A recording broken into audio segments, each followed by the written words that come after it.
Welcome to this episode of the Structural Engineering Channel podcast, a podcast focused on helping structural engineering professionals stay up to date on technical trends in the field and to help them succeed in their career and lives. In this episode, we're talking to Eli Gould, U.S. representative at QWEB Wood Construction Group, about timber structural systems in modern digital workflows. I'm your co-host, Matt Picardo. I'm a licensed engineer at DCI Engineers, practicing on structural projects in California with an undergraduate degree from Cal Poly Pomona and a master's in structural engineering from UC San Diego.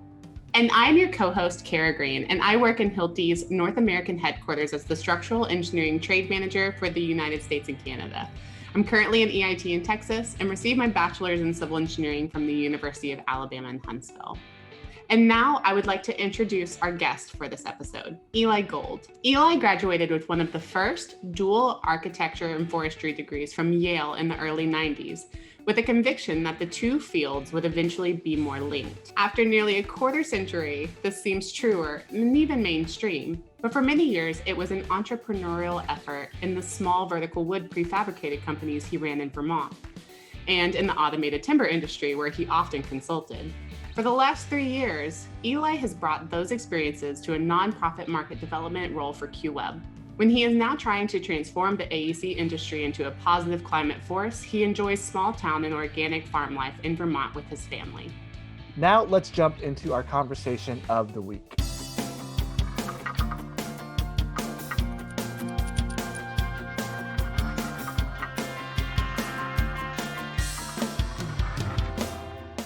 Eli, welcome to the show. We briefly introduced you to our guests earlier on in the show, but in your own words, can you please tell our listeners a bit more about what you do daily at the QWEB Wood Construction Group and your involvement in the AEC industry? Yeah, thanks for having me. This is a cool podcast, and I'm daily speaking. I'm an architect in the U.S. with a wood structure background. So I was recruited by a Canadian nonprofit to help their members navigate the market development challenges in the U.S. And that could range from code problems, early project support, um, simple outreach, education of architects is a big one, training people how to do wood structures.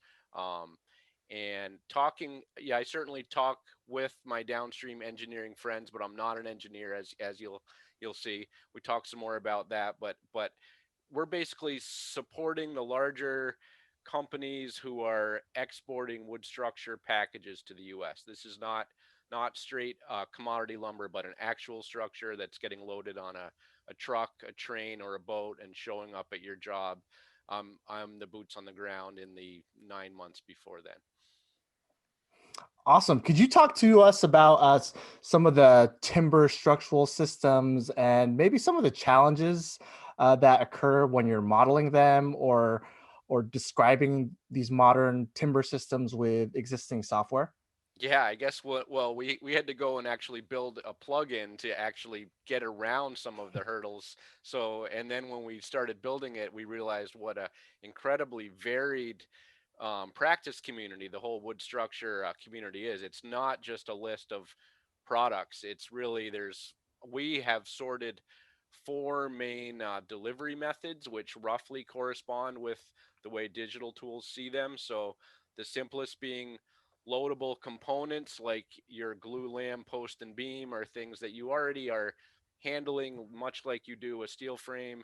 You can even download out of the box families of other glue lams, but because glue lam is an industry that's dimensionally this is a young industry where there's not one standard size, so it's sort of and there's not one standard fiber. So we did loadable components in a stream for post and beam, and then we have really the new material, which is mass timber slabs, and that's really not handled well by the current modeling programs because they're used to concrete slab on deck, and that's really where we fit in. We're offering lightweight all wood slabs that essentially live in your BIM model and in your project like a concrete slab on deck would. And I will talk some more about some of the challenges or the shortcomings about what the software is actually doing on data with that. But we are there with our fully dimensionally coordinated slabs. And then the third stream relates to basically what I would call that they're well, you could say panelized enclosures, but that would be kind of simplistic. It's actually the custom wood enclosure stream can encompass everything from the traditional light wood frame truss and wall packages and floor trusses that you might have seen around you to some real niche specialties like timber curtain walls. So all of these are structural systems that contain wood and that help to actually enclose your building.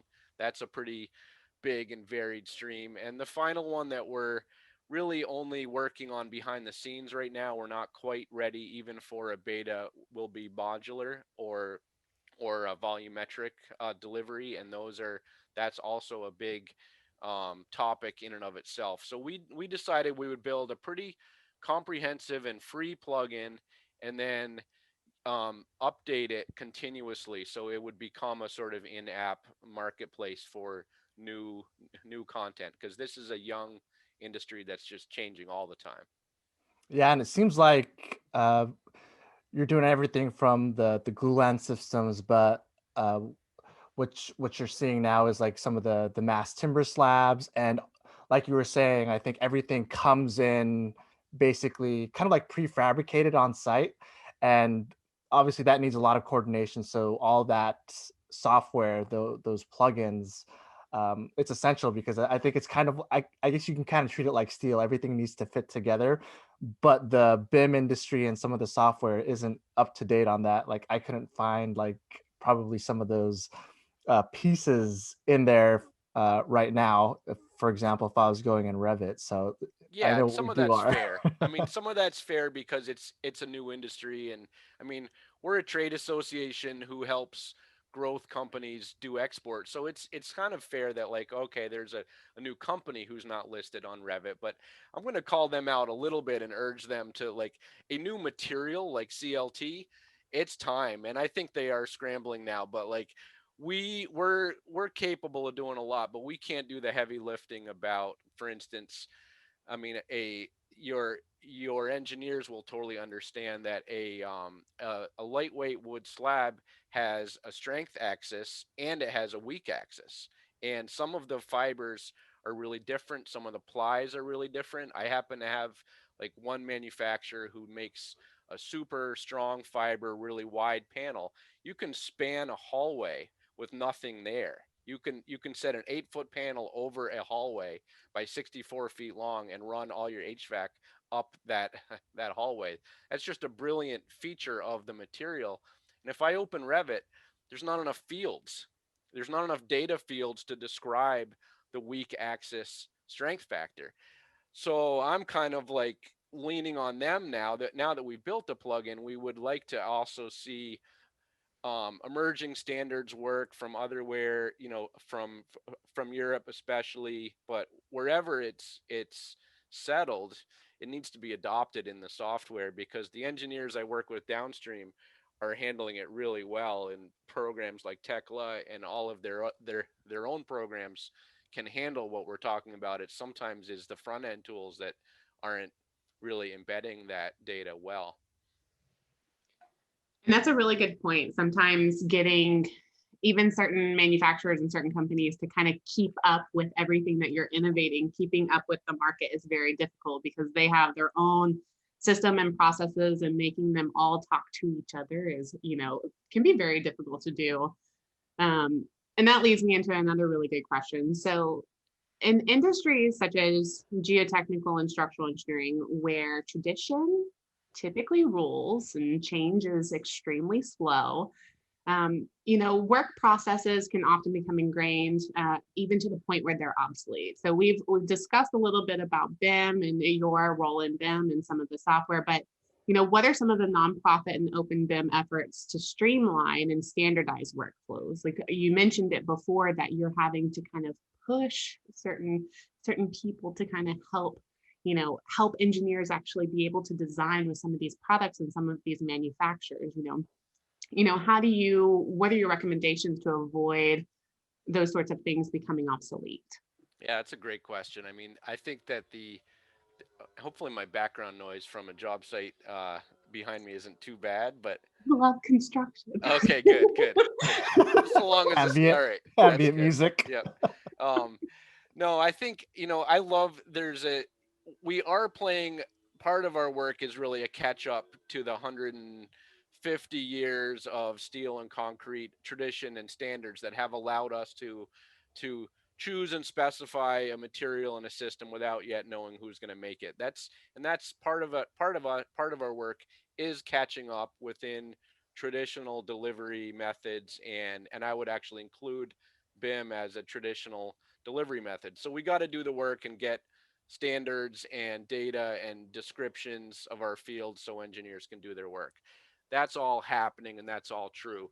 Although there's this really interesting, like, it's sort of like some areas that never got landline phones are able to just go right to cell phone, right? So you also wonder, are we are we really 150 years behind stringing, our phone wires, or should we really consider more modern and agile ways of getting our info out there? And I think there's some very smart people and some very rapidly changing fields right now, and we're listening and following the people who are also saying the future of BIM is not BIM, and there's definitely an agile and a web component.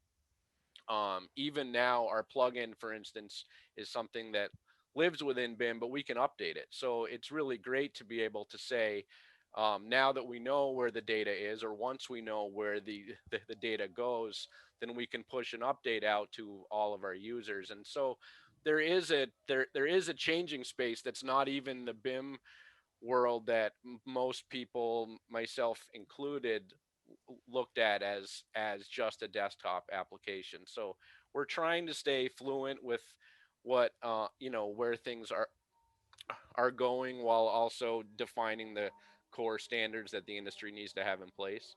Mhm. And so, in respect of what you just said, you're kind of playing catch up. I think we all know, and I mentioned it before, mass timber is a very sexy topic right now. Everyone's looking into it, everyone's very curious. But you mentioned playing catch up with concrete and steel, which are very well established right now. What, and you mentioned, of course, you have to look forward as well as, still meet current codes, requirements, all of that. But outside of like the BIM space, which is what we've talked about and what I mentioned before, what are some other key challenges that you are seeing where, rapid growth is always amazing, but everyone hits some sort of curve, that you Yeah, have yeah. to really learn. So what are some of those things that you've seen I outside of would say it's almost like it's so alluring to jump in and do the showcase projects that it's almost holding us back as an industry right now. And it's also there's been a little bit of an unfortunate either or chapter where I think wood had to prove itself as a equal structural system, and the lead up to the tall wood code adoption, which is now rolling out, was pretty contentious, and there was a lot of negative propaganda, and there's a lot of back and forth. And I think that really, what the challenge is now is, can we develop smart optimum hybrids, especially with the cost of all materials right now? I mean, it's really ironic. A year ago, I really was having to try and talk people into optimizing, and that's gone by the wayside. Everybody's like looking at the price tag and like, okay, now I really want to learn how to use the right amount of the right materials, and that's great. But then the next step is, how do we develop smart hybrids, and how do we not have the either or? Because the reality in the US is that people have blended structural systems that they're super comfortable with, and changing too many variables at once is never a great idea. So I really love to start with, like, why don't you try a mass timber slab in that steel frame building you already know how to do? Why don't you know your envelope, your whole thing? Why don't you optimize for this first? And because of the relative impacts of things, I mean, somebody in a good practice who's who's weaving in a lot of wood slabs and really reducing concrete slab on deck is having a huge impact, or and much more so than somebody who's, I mean, the other extreme is tall wood. People are so attracted to the tallest wood buildings of this or that, but I would personally rather see a whole bunch of 7-story buildings than 135-story building, just because I feel like it's more, it's going to be more impactful for more people, for more material, for more jurisdictions, and it that's the challenge. Is it's the everyday work that's impactful, and not the showcase projects or the jewel boxes. What about the emerging standards used for data and descriptions in timber structural systems? Can you go into a little more about that? Yeah, totally. And I mean, they are still definitely emerging, and in Europe where it's more mature, it's still there's still regional differences. So my personal feeling is that the some of the best work on emerging data standards is being done by the, I would call it, I guess, an industry or a community devoted to transparency. So so building sustainability data has increasingly become standardized and shared and open and free, and I love what for instance, building I'm sorry, buildingtransparency.org and their database EC3 has really become a leading zone for transparency data.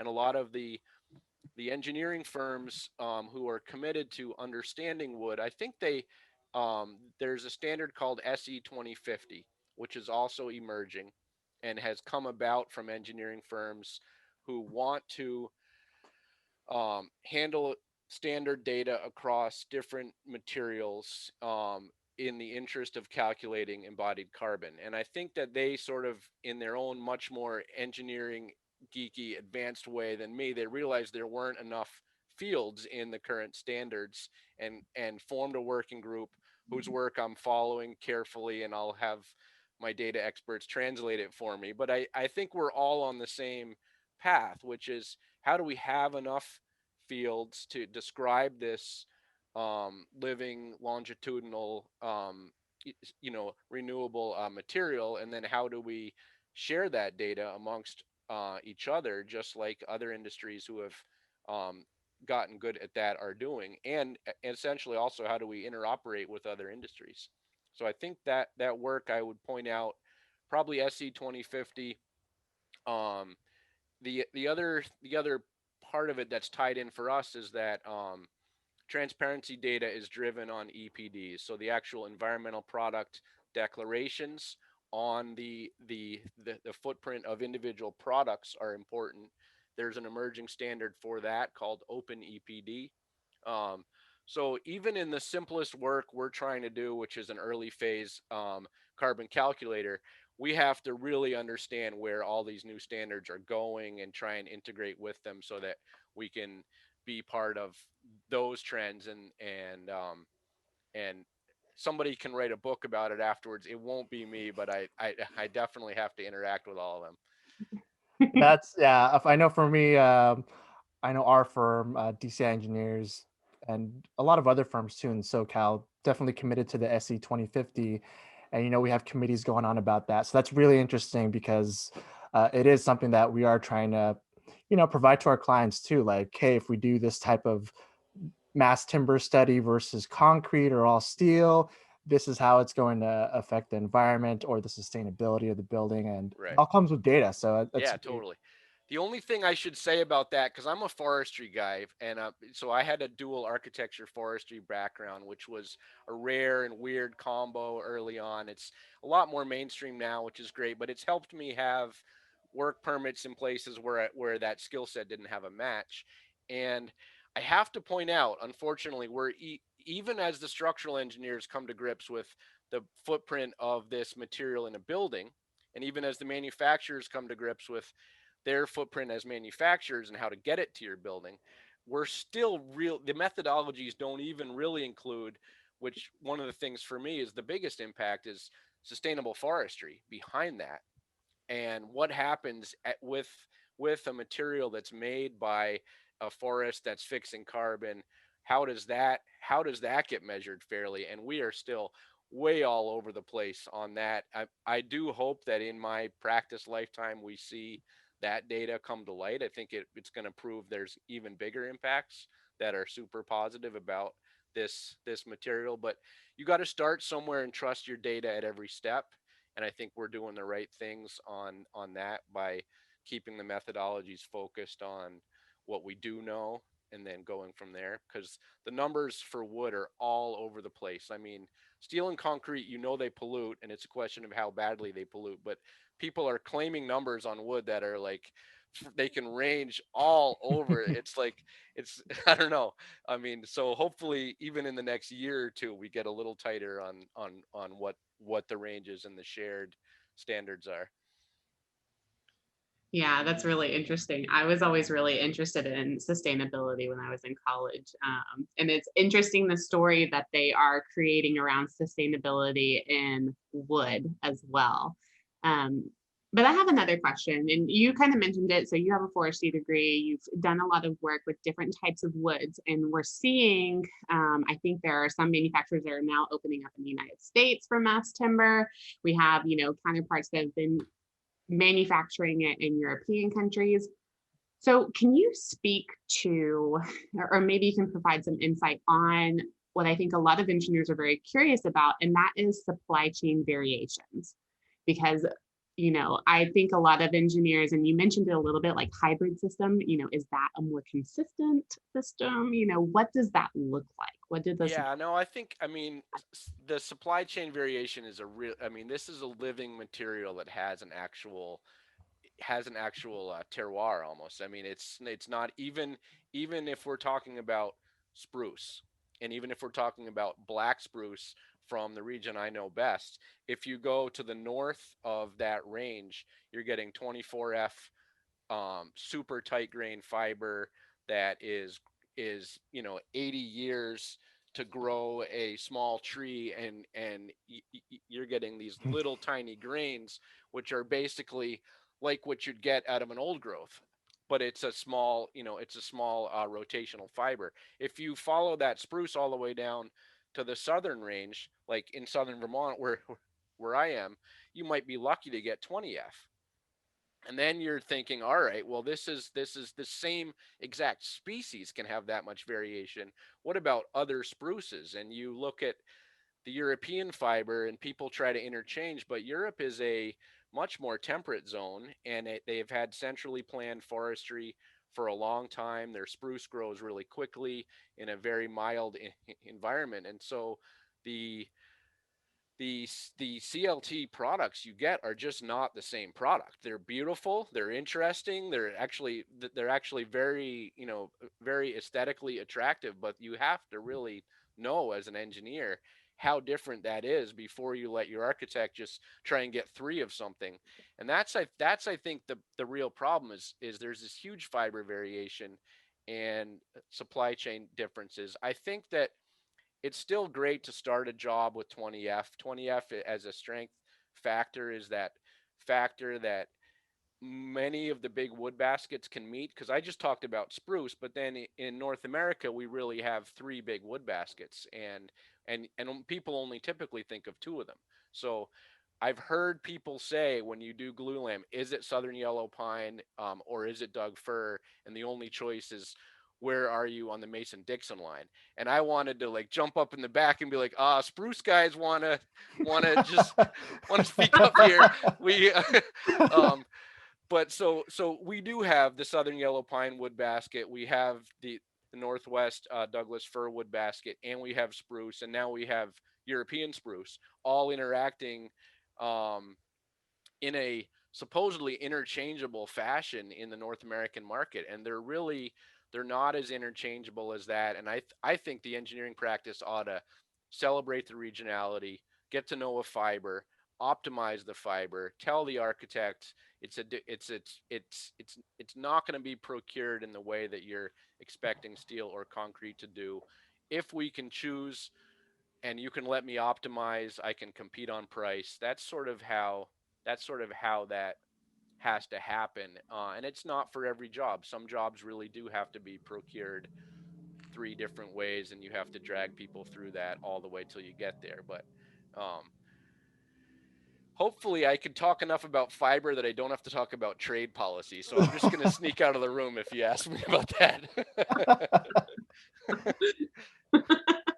Well, I guess kind of relating to that, how can No. not exactly trade, but maybe going back to how the engineer and architect work together. Uh, do you have any recommendations or tips on how maybe organizations or even engineers can bring more wood structure options into their design and project delivery? Maybe something the owner doesn't know, or do you have any recommendations on that? Well, I mean, I think that choosing wood leads to or at least looking closely at the wood option when it's early enough to optimize for it is a really big deal. It's just too late. If you design a steel and concrete building and then ask for the wood option, you've already lost the battle. It's not going to be cheaper. In fact, it really isn't going to be cheaper anyway. So you have to, if you want to do it and you want to sell the value and benefits and actual advantages of it, then I'd say that going in early with actually what it is a big one. Um, Getting to advantages is also really big. So we've talked about sustainability, and that's easy, and but it doesn't always it doesn't always match up. One of the things for me that's fascinating right now is lightweight buildings, and so we're back into urban infill. We're back into high value real estate. We have built on a lot of our best soils. We've ruined a lot of soils through our brownfield activities. We have a lot of riverine and oceanfront and seismic areas and and those areas with poor soils, when you can have a building that's 40 to 50% lighter and has a ductile structure mass and can have a lightweight foundation, um, I'm seeing like incredible success among engineers who can understand that nuance and help project teams, especially places like Boston where you're basically building on colonial era trash. Or but I think every single city has, if you talk to your planners about it, um, that overlay is fascinating to me, and it's super active in the projects I'm supporting right now. Um, and I think that's a real engineering topic that somebody with savvy on that who wants to see what's going on should definitely reach out and let me know how we can help projects in their jurisdiction that fit that profile. Perfect.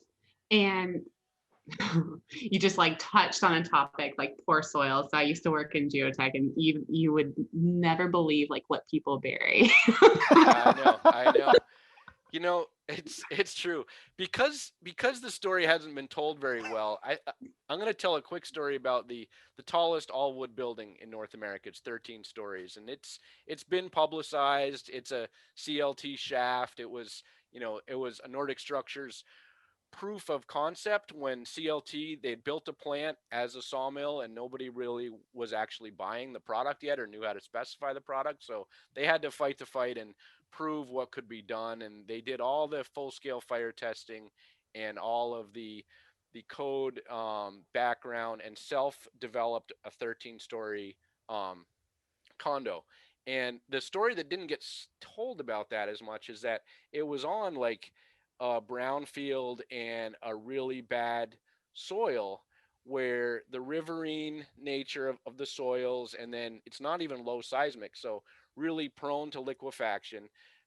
They basically were able to, instead of going down whatever 250 feet with their piles, they were able to do a alternate design that saved about $2.5 million because the building was 40% lighter than what that base building was. And it was sort of like a brownfield containment concrete raft with a lightweight building floating in the middle of it that could actually there could be major change under that. And so they saved $2.5 million before going vertical. And yet most people only want to talk about what's above ground. So I think those sorts of stories are going to become more and more common in the practice, and the engineers who are good at that are going to have a real inner track on successful projects. That's a good point. Like you were saying, lighter buildings, lighter foundations, especially in seismic zones. Hey, that's if you're talking about the owner saving them $2 million. That's a good point that engineers can study and hopefully bring up. Yeah, and you can give your geotechnical engineers a break. Yeah. I did Yeah, piles.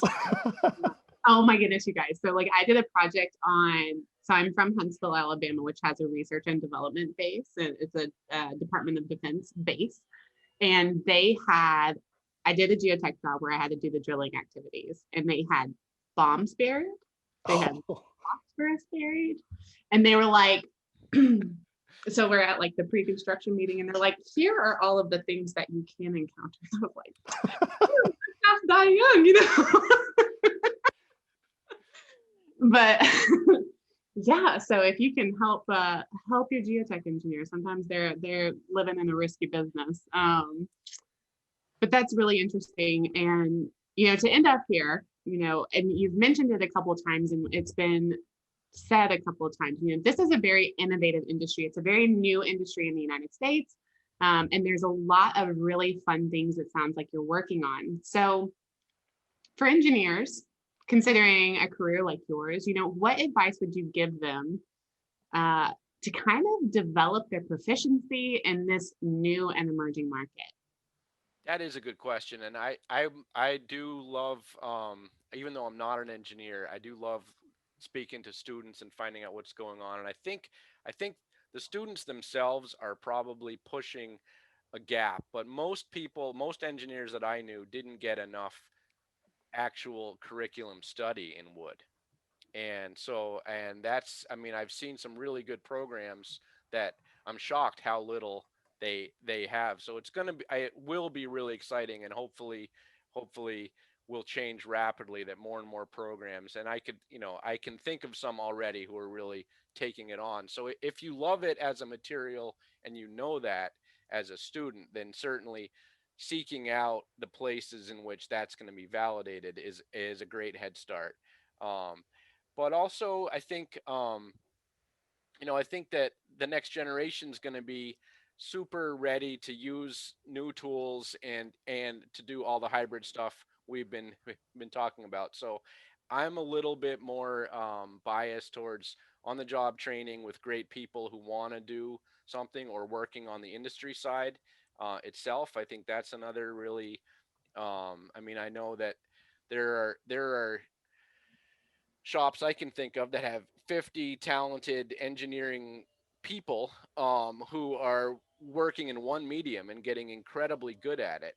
And sometimes these young people don't even realize how good they are. They're teaching me about stuff that I didn't know they were optimizing or building tools. And so I do think that even though I didn't go directly into engineering, I spent a time when I was young working at the highest rate throughput, sort of what's the big corporate version of this that's going to really help me understand how to be at scale. And then later on I can figure out what sort of operation I want to be part of, or what sort of group. But there's no substitute for when you're young, like jumping in and learning how to do something at the full speed. And it doesn't, even if the school that you've chosen, or even if you weren't able to get that formally, then it's, it isn't too late for anybody. In fact, I would say, I really came from a solid timber background, and it was only when I realized how the market was changing and how I wanted to be basically a mid-career student of mass timber that I decided I'm gonna learn this like it's